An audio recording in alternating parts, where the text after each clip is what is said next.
Almost exactly 2 years ago, I was diagnosed with stage 3 endometriosis. At the time of my diagnosis, we had already been trying for a baby for over 2 years. We had been through IVF, we had been through many treatments, and we've been to all the doctors and doing all the tests.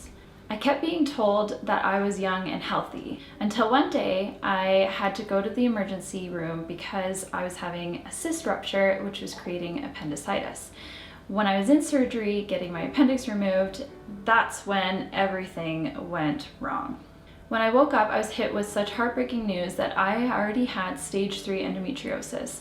And not only that, but that I was about to lose my right ovary. This is the main incision in my belly button. But they do want me to come back another time and take out my ovary. And that scares me.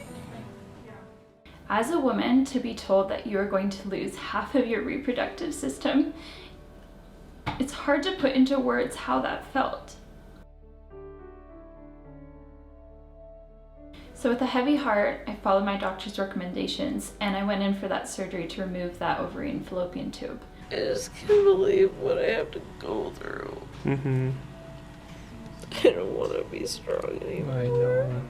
It was probably one of the hardest things I had ever done and the hardest decisions I had ever made. But we went into it hopeful that this would help us move forward, and now that we had answers, we could find a way to conceive. The initial shock of my diagnosis was so much for me to take in, but as I started thinking about it and reading up on it, I realized that a part of me knew all along. My symptoms and everything that I had been through since I was a young girl reaching adolescence, it all made sense. All of the signs led up to where I am now.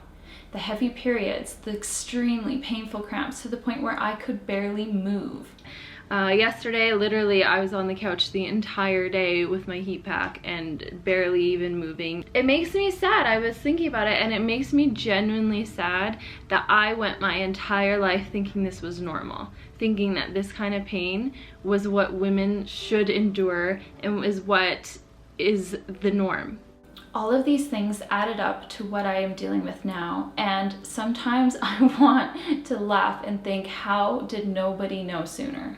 I've spent so much of my life thinking that this was normal, that a woman is meant to go through this pain and meant to go through this torture, and I never talked about it. For me, the worst part of endometriosis is the fear that lingers over you. You never feel like you're fully in the clear. You can have a surgery, you can go on whatever treatment the doctor might have for you, but you never really feel safe. I have a constant worry that I might lose my other ovary and that my chance to have any genetic children whatsoever will be completely gone. That is always in the back of my mind. I mean, then I have one left. What happens if this happens again to the other one? I have this fear every time I know that my period is coming because I'm afraid of what it will do to my mind and my body. Like, it honestly hurts to even walk down the stairs right now. I'm afraid of how it affects my personal relationships, my relationship with my husband, my working relationships. I'm afraid of how this disease is going to take over my life. And as difficult as it is, I'm here sitting in front of you telling you that I will not let it.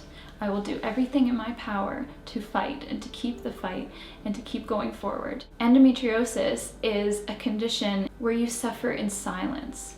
And that's why it's so important for us to rally together and to support each other, to tell each other that you're not alone and that you don't have to suffer in silence. So let's encourage each other, let's raise each other up when we're down, and let's spread awareness of what endometriosis means to women.